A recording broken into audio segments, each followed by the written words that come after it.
नमस्कार दोस्तों, आपका स्वागत है हमारे ग्रुप एमटीएम ग्रुप में।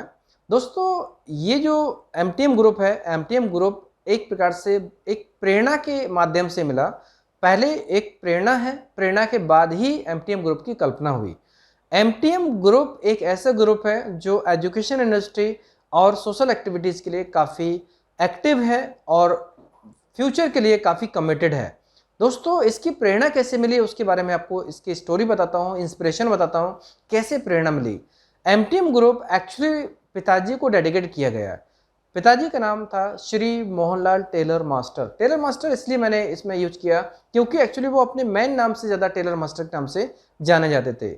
अगर कोई भी इंसान, कोई भी आदमी कहीं से भी हो, अगर हमारे गांव में पूछता है पिताजी का नाम लेने से के बजाय वो टेलर मास्टर का घर कहाँ पे है, टेलर मास्टर जी से मिलना है, ऐसे करके पूछते थे। तो उनका जो नाम है, नाम से ज़्यादा टेलर मास्टर की पॉपुलरिटी थी, जो लोकप्रियता थी। अब इसलिए जो उनका नाम एक्चुअली फेमस था, उसी नाम के हिसाब से हमने नाम रखा Mohanlal tailor master, MTM। MTM का फुल फॉर्म है मोहनलाल टेलर मास्टर। क्योंकि ये जो नाम है काफ़ी इंपॉर्टेंट है, क्योंकि नाम से ही प्रेरणा है। और हमारा जो स्लोगन है, आप अगर देखेंगे इसका स्लोगन है वो रहेगा, आपका संघर्ष हमारी प्रेरणा। उनका जीवन पूरा प्रेरणादायक रहा। उनके जीवन में उन्होंने बहुत सारे ऐसे काम किए जो सच में लाभदायक, मीन्स ऐसी प्रेरणा देते हैं जिसमें कि मतलब एक अलग टाइप का मोटिवेशन आता है। दोस्तों, अब मैं उनके बारे में थोड़ा संक्षिप्त परिचय देता हूँ मैं।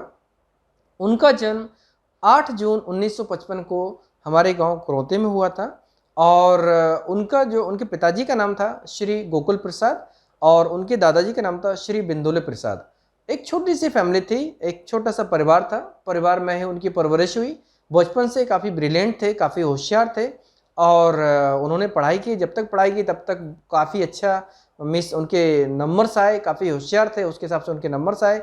8वीं तक उन्होंने पढ़ाई की। उसी टाइम पर एक एक प्रकार से एक घटना चल रही थी कि अंग्रेजी का विरोध करना है, इंग्लिश का विरोध करना है। अंग्रेजी अंग्रेजों की है, हमें हिंदुस्तानी है, हिंदुस्तानी में सिर्फ हिंदी सीखना है। तो उस समय पर जितने लोगों ने अंग्रेजी का विरोध किया उन्होंने पढ़ाई बंद कर दी।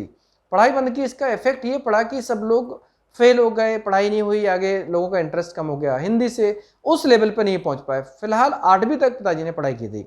8वीं के बाद फिर आगे की जो उन्होंने नॉलेज लिया वो खुद के अनुभव के बेस पर नॉलेज लिया। और उनका पैर बचपन में टूट गया था। मीन्स एक प्रकार से वो हाफ विकलांग जैसे थे, उनको चलने में थोड़ी उतनी मीन्स तकलीफ जैसी होती थी, लेकिन बाद में नॉर्मल हो गए थे। बट हड्डी थोड़ी सी तिरछी हो गई थी पैर में, तो थोड़ा सा उनको मिस चलने पर पता चलता था कि पैर में कुछ परेशानी है। उनके जो बाद की लाइफ में बहुत से संघर्ष रहे, जिसमें से चाचा के जीवन का संघर्ष, जिसमें बहुत ही तकलीफ रही उस जीवन में, वो काफ़ी बड़ी स्टोरी है, वो मैं बाद में बताऊंगा। लेकिन उनकी जीवन से भी मीन्स उनके जीवन में जो संघर्ष वाले क्षण रहे, वो चाचा के टाइम के संघर्ष रहे, या फिर भाई साहब के टाइम के संघर्ष रहे, या फिर दीदी खत्म हुई थी उस टाइम का संघर्ष रहा। ये पूरा जीवन है वो संघर्ष के रूप में ही निकला उनका। अब एक घटना उनकी है जो जॉब के लिए, जब उन्होंने पढ़ाई करने के बाद में जॉब के लिए अप्लाई किया तो उनकी जॉब लग गई थी रेलवे में, डी ग्रुप 4 में। जो डी ग्रुप होता ना, ग्रुप डी की जॉब लगी थी। रेलवे लाइन पे, ट्रैक पे काम करना होता था। वहाँ पर उनको 1.5 महीने तक उन्होंने काम किया था। 1.5 महीने के बाद वो पक्का होने वाले थे। जैसे कहा जाए कि अभी संविदा वाले लोग होते हैं, संविदा वाले लोग जो काम करते हैं एक सर्टेन पीरियड के बाद उनकी जॉब कंफर्म हो जाती है। वैसे ही उनकी जॉब थी कि वो जो पीरियड के बाद उनकी जॉब कंफर्म होने वाली थी। लेकिन यहाँ पर घटना ये है कि हमारे ही फैमिली के एक पर्सन है, वो एक अच्छे पोजीशन पे थे, उनको रिकमेंड करना था, उनको कंफर्म करना था। उसके बाद ही अगर वो इन्वॉल्व होते तो पिताजी की जॉब कंफर्म होने वाली थी। लेकिन उन्होंने सपोर्ट बिल्कुल नहीं किया, बिल्कुल भी नहीं किया। इसकी वजह से पिताजी की जॉब कंफर्म नहीं हो पाई। हालांकि पिताजी के और एक परिचित वाले थे जिनका संबंध हमारे परिवार के व्यक्ति से भी है और पिताजी से भी है, तो उनके संबंध होने की वजह से उन्होंने हेल्प किया था और बाद में पूरी कोशिश की थी कि पिताजी की जॉब कंफर्म हो जाए। लेकिन जब हमारे परिवार के व्यक्ति ने सपोर्ट नहीं किया तो बाद में हुआ ये कि पिताजी को उस व्यक्ति ने भी कहा कि जब आपके परिवार के लोग आपको सपोर्ट नहीं कर सकते तो हम इसमें क्या कर सकते हैं। लेकिन बाद में फ्यूचर में कभी भी कोई आवश्यकता हो तो हम आपको सपोर्ट जरूर करेंगे, अभी इस टाइम पर इनका रोल है, इनको करना चाहिए। लेकिन बाद में ये हुआ कि इन्होंने सपोर्ट नहीं किया, पिताजी की जॉब छूट गई, पिताजी घर पे आए, बाद में इन पारिवारिक परिस्थितियों में उलझ के वो आगे ग्रो नहीं कर पाए। फिर बाद में गांव में ही रहे और उन्होंने गांव में सामाजिक कार्य करना शुरू कर दिया और सिलाई में काफ़ी एक्सपर्ट थे, टेलर मास्टर के नाम से फेमस थे, प्रसिद्ध थे। तो धीरे धीरे करके उनकी पहचान बनती गई। उन्होंने पास वाले कस्बे में उन्होंने अपना जो एक थोड़ी शॉप डाली, बाद में फिर गांव पे शुरू किया और उसके बाद फिर उन्होंने सोसाइटी के लिए जो काम करना शुरू किया वो हमारी सबसे बड़ी प्रेरणा है।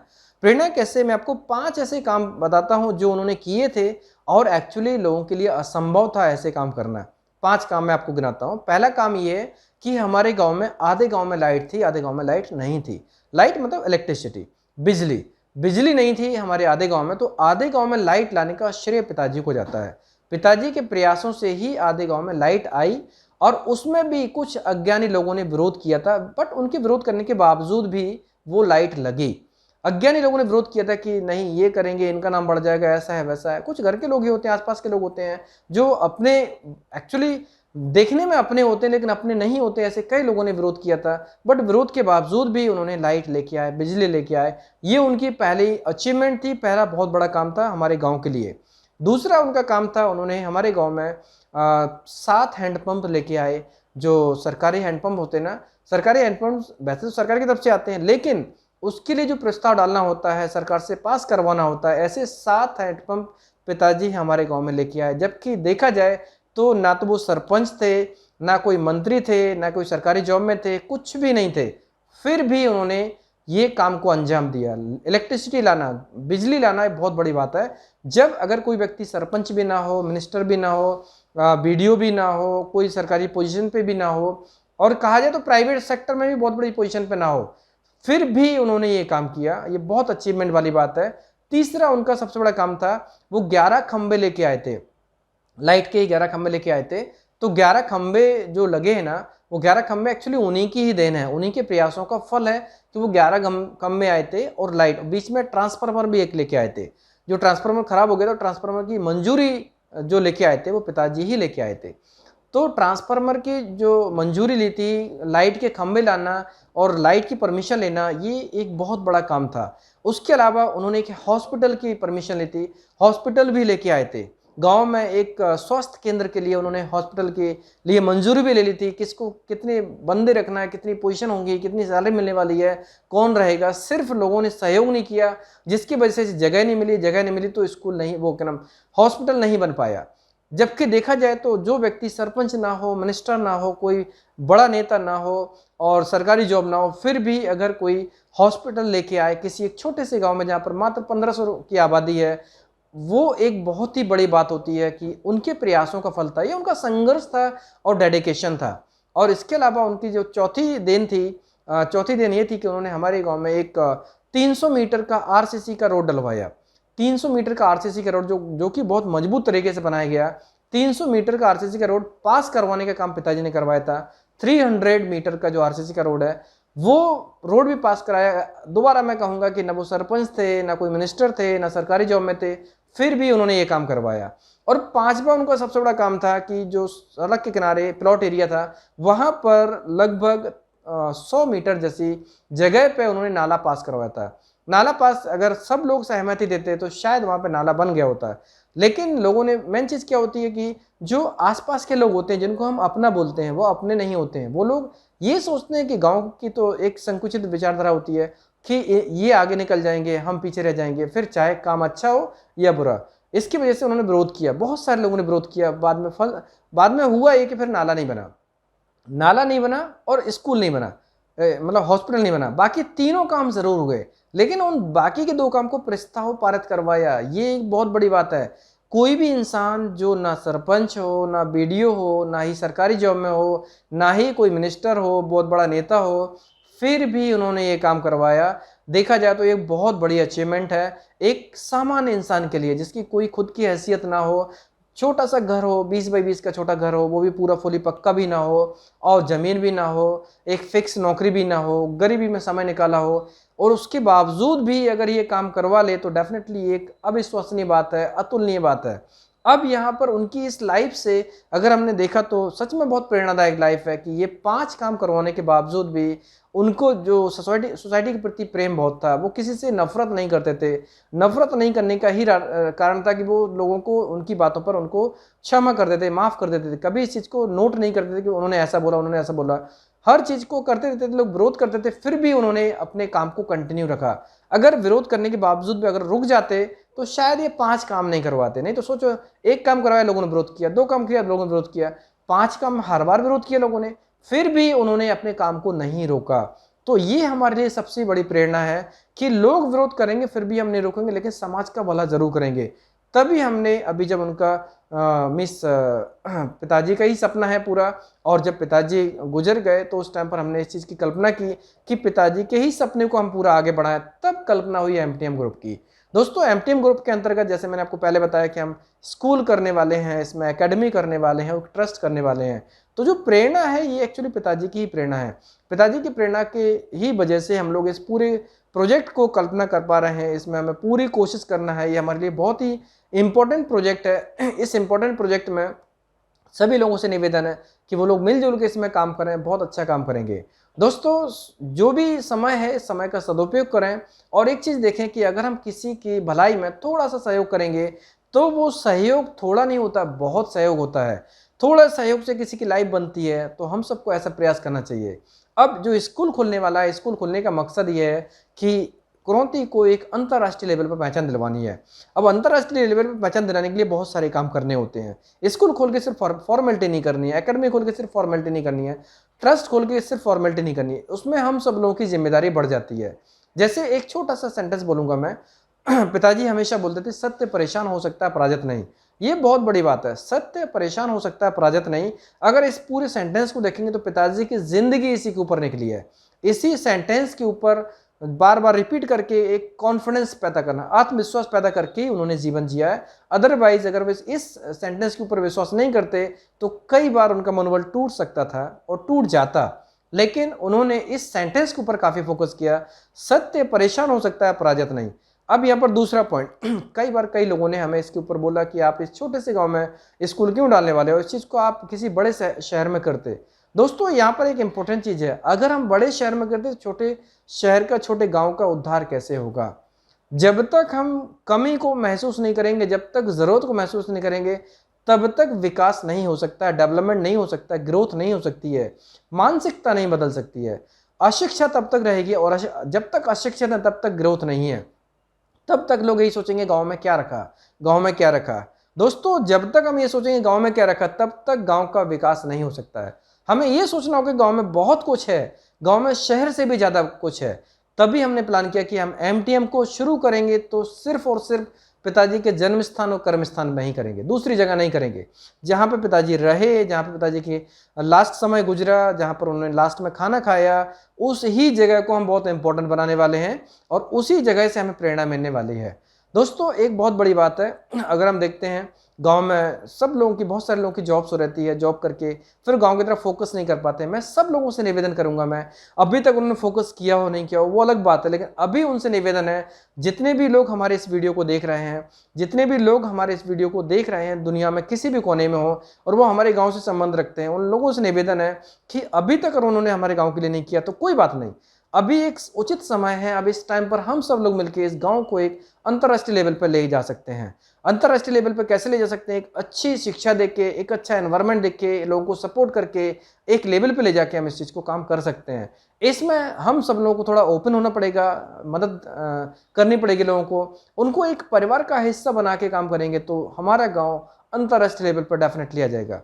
दोस्तों, ये बहुत ज़रूरी है, सबके लिए ज़रूरी है। ऐसा नहीं कि हम पिताजी की वजह से इसको करने वाले हैं, बिल्कुल नहीं। हम चाहते तो इस स्कूल को दूसरी जगह भी खोल सकते थे, हम चाहते तो इस स्कूल को वडोदरा में भी खोल सकते थे, हम चाहते तो इस स्कूल को भोपाल में भी खोल सकते थे, दिल्ली में भी खोल सकते थे, दुनिया में बहुत सारी जगह है, इंडिया में बहुत सारी जगह है, वहाँ पे खोल सकते थे। लेकिन हम वहीं पे क्यों करने वाले हैं? क्योंकि इसमें गाँव का भला होना चाहिए।